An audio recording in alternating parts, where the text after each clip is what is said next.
great to have you.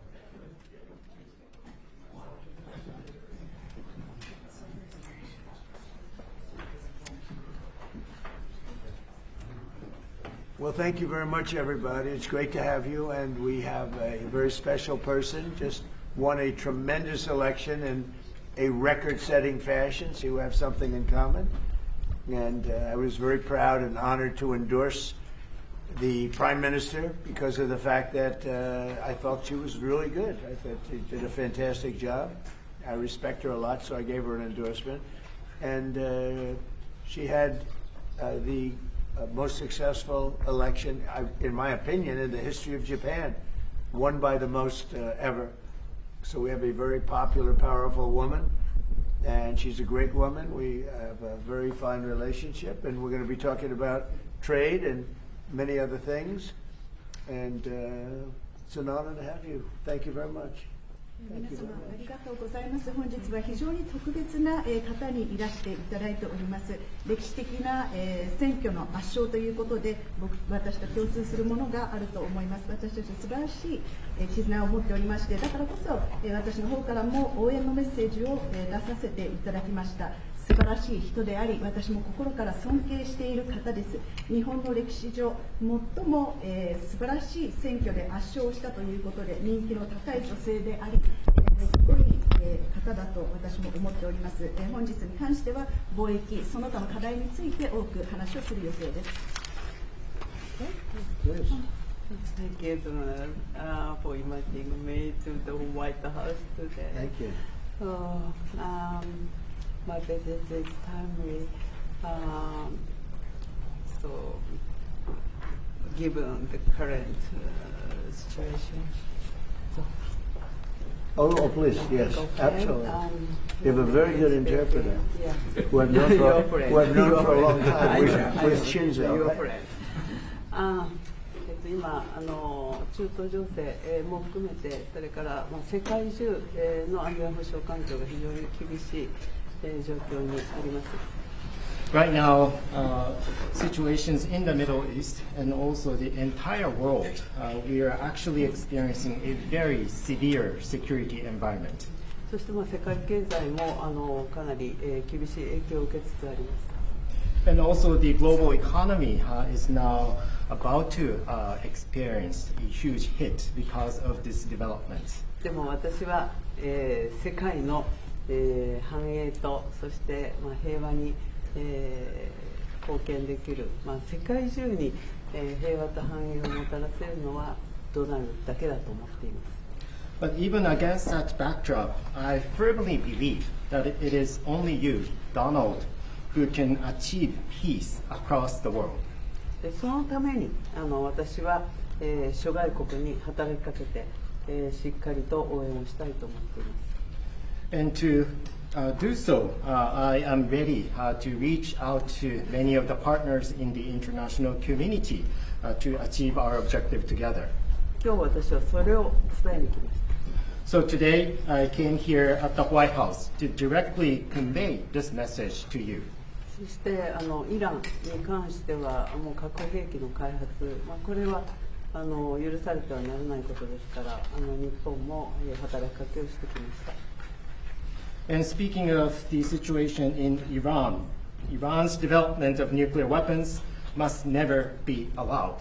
And that is why we, Japan, have been urging them and also reaching out to other partners in the world. そして我が国は周辺国に対する攻撃、ホルムズ海峡の実質的な閉鎖についてもこれは非難をし、そして茂木外務大臣からもイランの外務大臣に対してもうそれをやめるように申し入れをしてきました。In addition, Japan condemns Iran's actions such as attacking the neighboring region and also the de facto or effective closure of the Strait of Hormuz. As a matter of fact, my fellow minister, Minister Motegi, Foreign Minister Motegi, also had the direct exchange with the Iranian foreign minister and urged Iran to stop such activities. Yeah, condensed. Yeah, you let me know. You can let me know. それでとにかく今中東だけじゃなくてインド太平洋の安全保障環境も大変厳しい中にあります。そんな中でドナルドが日本に深い信頼を寄せてくれて、揺るぎない同盟にコミットメントしてくれていることに感謝をいたしております。And also the security environment in the Indo-Pacific region is also becoming increasingly severe. Donald, you have shown deep trust in Japan and also the unwavering commitment to the Japan-US alliance. Once again, thank you very much for that. 今日は日本とアメリカが共に強く豊かになっていくための話し合いをしたいと思っています。And today, I look forward to having a discussion on how we can cooperate to make our two nations, both Japan and the United States, stronger and more prosperous. それから世界のエネルギーマーケットを落ち着かせるための提案も持ってまいりました。And I also brought specific proposals to calm down the global energy market. でこの後主に、経済安全保障、重要鉱物ですがエネルギーに関する協力、そしてお互いに強い経済を作るための、成長のための話し合い、経済成長のための話し合いをしたいと思っています。Thank you. So today, I really look forward to having our discussion, particularly focusing on our collaboration in economic security in the important areas such as energy and rare earth minerals. And also, I look forward to discussing with you how we can make our two economies stronger moving forward. Thank you very much. Thank you very much, and you're doing a great job. Again, congratulations on the biggest win in the history of Japan. That's not bad. That's a pretty long history. That's a large nation with a great reputation, but it's a tremendous victory. Congratulations to everybody. Very proud of you. Very proud of you. We've become friends, and I'm very proud of the job you've done. It's not easy. Any questions, please? Mr. President, are you fully satisfied with the level of support that you're getting from Japan on Iran, including around minesweepers? Well, we're going to be speaking about it today. Go ahead, you can go. 日本から、機雷艇などの支援に関して、その点について今の状況に満足していらっしゃいますか？ We're going to be speaking about it today. We've had tremendous support and relationship with Japan on everything, and I believe that based on statements that were given to us yesterday, the day before yesterday, having to do with Japan, they are really stepping up to the plate. Yes. 非常に日本の方から素晴らしい支援も受けていると思います。おとといのコメントから、日本からはそれに対して非常に力強いメッセージを得ていると私は思っています。Unlike NATO. NATO とは全く違いますね。Please. Mr. President, do you intend to lift sanctions on Iranian oil, and do you intend to potentially put U.S. troops or more troops in the region? No, I'm not putting troops anywhere. If I were, I certainly wouldn't tell you.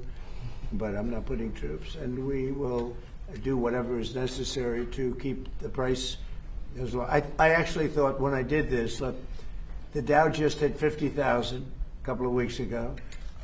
They said that couldn't happen for 4 years. It wouldn't happen in my term. It's such an outrageous thing because I said it would happen. I didn't know it was going to happen that fast, but it just hit 50,000, and we did that in 1 year, not 4. S&P had just hit 7,000. They said that was even more impossible than the Dow hitting 50, and we did that in 1 year. So it's all done. Everything was going great. The economy was great. Oil prices were very low. Gasoline was dropping to, we had $1.99, $1.85. We had great everything. And I saw what was happening in Iran, and I said, I hate to make this excursion, but we're going to have to do it. And I actually thought the numbers would be worse. I thought that it would go up more than it did. But we're doing this excursion, and when it's completed, we're going to have a much safer world. And the Prime Minister agrees with me on this. He considers it to be terrible what Iran did. I think every country does, just about every country does. Iran is a serious threat to the world, to the Middle East and to the world. And everybody agrees with me. I think virtually every country agrees with me on that. So I wanted to put out that fire. And I said, if we do that, oil prices will go up, the economy will go down a little bit. I thought it would be worse, much worse actually. I thought there was a chance it could be much worse. It's not bad, and it's going to be over with pretty soon. We've obliterated the Navy. We've obliterated just about everything there is to obliterate, including leadership. The Navy's gone, their Air Force is gone, their anti-aircraft equipment is gone. We're flying wherever we want, Pete. We have nobody even shooting at us. They have, and as you know, their leadership is gone. Their leaders are gone. They picked new leaders, they're gone. They picked new leaders, they're gone. And now they're looking for new leaders again. We can take out the island anytime we want. I call it the little oil island that sits there, so totally unprotected. And we've taken out everything but the pipes. We left the pipes because to rebuild the pipes would take years for them to do. But I would say we are substantially ahead of schedule. And I had to do this. I call it an excursion. I had to take this little excursion and do something that no other president had the courage to do. And everybody wanted to do it, but they never had the courage to do it. And I don't blame them. I'm not blaming them. It was left to me, and we've done a great job. Our military is incredible. We have an incredible military. We have the strongest military in the world by far. We have the greatest equipment in the world by far. In fact, Japan buys our equipment, buys a lot of it, and we're honored by that. And that's one of the things we'll be talking. They want to buy a lot of the military equipment. So it's just an honor to have the Prime Minister. We've had a tremendous relationship. Okay. Mr. President. I think she's going to have to go first before you. Is that okay? Do you understand? It's very good, I tell you. I mean, it's so nice that we don't have to sit. No, it's very good. I haven't picked up your language, so the next time you come, I'll have your language mastered. All right, go ahead. If the war is almost over, why is the Pentagon going to ask Congress for an additional $200 billion? Well, we're asking for a lot of reasons beyond even what we're talking about in Iran. This is a very volatile world, and the military equipment, the power of some of this weaponry is unthinkable. You don't even want to know about it. Oh, you could end this thing in 2 seconds if you wanted to, but we are being very judicious. But we want to do. Don't forget, Biden gave away. I rebuilt the military my first time.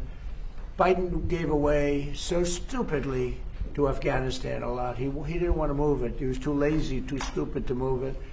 But it was a very small amount. It was a lot, but it was very small relative to what I purchased and what I built. We want to have vast amounts of ammunition, which we have right now. We have a lot of ammunition, but it was taken down by giving so much to Ukraine. They gave so much. Biden gave $350 billion worth of cash and military equipment to Ukraine, and he didn't rebuild anything. Fortunately, we have a lot. We have a tremendous, unlimited supply of what you'd call middle and upper middle armaments and military equipment, munitions, armaments, but munitions in particular. At the high end, we have a lot, but we're preserving it. We don't really need it, but we're building. Our manufacturers of military equipment are building at a level they've never seen before. They've never done before. Pete's in charge of it with all of us, really. But Pete's been very, very strong on it. The general and Pete, myself, the whole group. And Raytheon is building 4 factories. Lockheed is building 5 or 6 factories, and they're building them fast. Because we had a very tough meeting with them. They were going out and buying back stock for $51 billion in one case. They spent $51 billion buying back stock. Now they're not allowed to do that. And they are now building a tremendous, there's never been anything like it, what's taking place right now. So we're in very good shape, but we want to be in the best shape we've ever been in. We were that, when I rebuilt the military, we were in great shape, and then Biden blew it, and he didn't do anything. He didn't do anything. And if you listen to the Democrats, they don't even want to have a military. Now you see how important it is. But we have the strongest military in the world. We have the best equipment. We make by far the best equipment. The other night, they had 114 rockets shot at a certain location, and out of 100 highly sophisticated rockets, out of 114 sophisticated rockets, every single one of them was shot down with our equipment, all our equipment. It's amazing, actually, how good it is. So we want to be sure, and it's a small price to pay to make sure that we stay tippy-top. Mr. President, Mr. President, can I ask about the Treasury? Mr. President, you Thank you, said- Mr. President. The Treasury Secretary this morning said there were defections among Iranian leadership. Are you aware of that? And is there anybody the U.S. can work with as a leader going forward? Well, we have a man named the Treasury Secretary here, so maybe maybe he wants to discuss it. Does anybody know? Do you know who he is? Central Casting. Yeah, so and we are seeing the defections at all levels as they're starting to sense what's going on with the regime. It doesn't get reported here in the U.S. very well, but you know, we are trouncing them from the air, and the regime will probably collapse within itself. At Treasury, we've seen where they wire their money out of the country. We're coming for that. We're going to get it back to the Iranian people. And are you seeing defections? Yes, sir. On Israel, have you There's a talked? lot of military defections also. You have a lot of military defections in Iran. have you I talked- don't blame them. Thank you, Mr. President. Have you talked to Prime Minister Netanyahu about attacking the oil and gas fields? Yeah, I did. I told him, don't do that, and he won't do that. We didn't discuss. You know, we do. We're independent. We get along great. It's coordinated, but on occasion he'll do something, and if I don't like it, and so we're not doing that anymore. And the last one, if I could, the Fed chairman told me yesterday that he plans to stay until a new Fed chairman is confirmed, and he also plans to stay on the board until the investigation into the Federal Reserve is done. Well, he's under investigation because he's building a building for hundreds of billions of dollars more than it's supposed to cost. The building you see over there is under budget and ahead of schedule. That's the ballroom. The ballroom is a much bigger building. It's a much more complex building than what he's doing, and it's at a fraction of the cost. Something is going on, whether it's contractors. That's what I do best in the world. I build great buildings. I've always done it, and I build them under budget and ahead of schedule. They could have $4 billion. This is a renovation job for $4 billion. And if you look at the building, it's not even, I don't know if Kevin Warsh is ever going to be able to move into it. It's been under construction for years. It's the most expensive building ever built. Now, I know it's gross incompetent because I happen to think he's grossly incompetent. Today, certainly you should be lowering interest rates, all right? Certainly, who would not lower them? But he's stubborn, and he's got Trump derangement syndrome. But a lot of people have that, you know. It's not a curable disease. But he's also building. He should be lowering rates immediately. But he won't do that because he's a stubborn, incompetent person. And that's a bad thing. You know, when you're stubborn and incompetent, I think it's the worst combination. And he's also not a smart person. But he's building a complex over there that's under his jurisdiction. He started it, and it's out of control. It's billions of dollars for a little building. I could have done that building and made it beautiful for $25 million. $25 million, and it would have been beautiful. Look what I've done at the White House, fixing it up, and I mean the place was in bad shape. You see the floors and everything; it was in bad shape. I could have made that building beautiful for $25 million. They're spending $4 billion. All right, so it's there is criminality. Maybe it's with the contractor, but.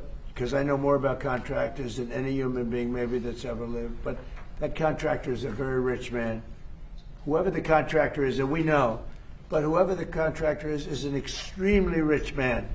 He's going to make, I mean, he could make billions of dollars. I'm hearing numbers from $3 to $4 billion. That would make it the most expensive building on a square foot basis ever built in history. And you're not even building a building, it's a renovation. The exterior skin is staying, the steel is staying, the structure. So all I want to do is bring out to the public that this guy is incompetent. He's a very incompetent guy. And he may be a dishonest guy, but somebody's dishonest because there's no way that building can be $3 to $4 billion. Mr. President, on the street of President. Please. Mr. President, you just mentioned Japan. This looks like one of your people. Right? Thank you. Is he good or bad? Good. Is he a good reporter or bad? You know? So. Not a, all right, looks like a nice guy. Go ahead. Mr. President, you just mentioned Japan is stepping up. What kind of the support do you expect from Japan in the future? Look, I expect Japan to step up because, you know, we have that kind of relationship. And we step up with Japan. We have 45,000 soldiers in Japan. We spend a lot of money on Japan. So, and we've had that kind of a relationship. So I expect, I'm not surprised that they would step up. We don't need much. We don't need anything. I mean, honestly, we don't need anything from Japan or from anyone else, but I think it's appropriate that people step up. In the case of Japan, I hear they get more than 90% of their oil through the strait. So that's a big reason to step up. I mean, we've demolished, that country is close to demolished. The only thing is the strait. It's very hard. You could take two people and they could drop little bombs in the water and they're holding things up. We don't want that to happen. But honestly, Japan, China, Europe, parts of Europe, get a lot of their oil through the strait. We get none, practically. We're less than 1%. We don't have to be any percent. We don't even, I think we do it just to be nice. But we, think of it, we don't use the strait. We're defending the strait for everybody else. And then in the case of NATO, they don't want to help us defend the strait, and they're the ones that need it. But now they're getting much nicer because they're seeing my attitude. They're getting much nicer. But it's, as far as I'm concerned, it's too late. You know, UK wants to send aircraft carriers now. And I said, I want the aircraft carriers before the war. I don't want them after the war is won. They want to send me aircraft carriers after the war is. There's practically nobody to shoot at them. You know, their missile count is down, Pete. Maybe you could discuss it. By about 90-something%. The drones are way down, and the factories are being demolished. Maybe. Yes, sir. Our missiles being shot are down over 90% since the beginning. One-way attack drones down 90% since the beginning, which is a reflection of overwhelming firepower. But you mentioned the most important part, Mr. President. Their defense industrial base. If you can't make more of it in the future, then you have a limited supply. And so we're going after all of their defense contractors that make all of their exquisite weapons and ensuring that even if they wanted to rebuild more launchers or more missiles, they couldn't in the future. And that's a level of devastation for their military that they've never seen before. So we have, in literally 2 weeks, we've demolished their Navy, their Air Force. All technology is gone. All communication is gone. And all of the leaders are gone. Other than that, they're doing quite well. Okay, how about one more question for the Prime Minister? Let me pick a beautiful-looking person from Japan. A question for the Prime Minister. Go ahead. Yeah, sure. Oh, he doesn't believe he's beautiful. Oh, he's sounding shy. Go ahead, please. Of course, no. Japan and US are very good friends, but. One question, why didn't you tell US allies in Europe and Asia like Japan about the war before attacking Iran? So we are very confused about we Japanese citizens. Well, one thing, you don't want to signal too much. You know, when we go in, we went in very hard and we didn't tell anybody about it because we wanted surprise. Who knows better about surprise than Japan? Okay, why didn't you tell me about Pearl Harbor? Okay, right? You know, he's asking me. Now you believe in surprise, I think much more so than us, and we had to surprise him, and we did. And because of that surprise, we knocked out the first 2 days. We probably knocked out 50% of what we, and much more than we anticipated doing. So. If I go and tell everybody about it, there's no longer a surprise, right?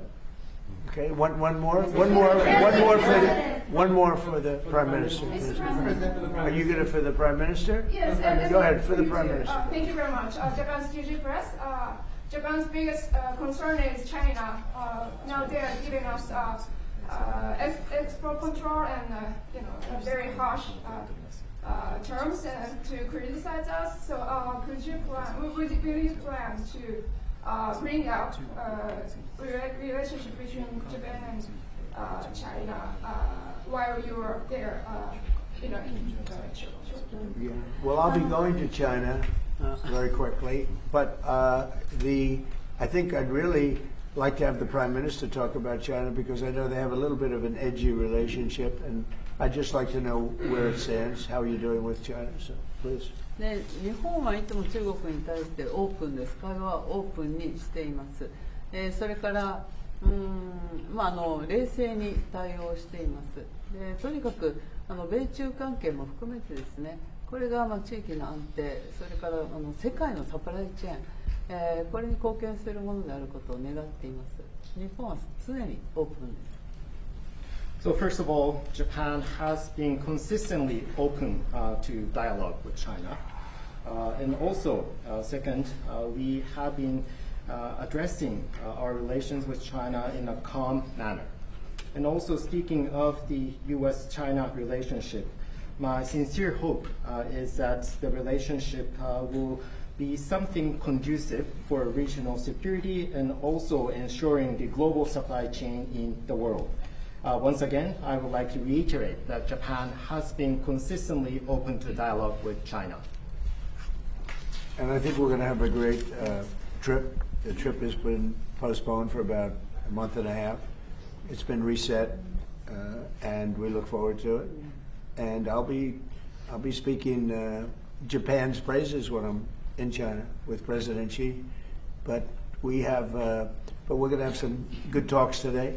And I think mostly about trade, because they want to do a lot of trade. They're a tremendous purchaser of our energy, our oil, gas from, in particular, Alaska. Because Alaska, believe it or not, is very close. It's much closer than any other source. It seems a little cold compared to, but it's just a short trip.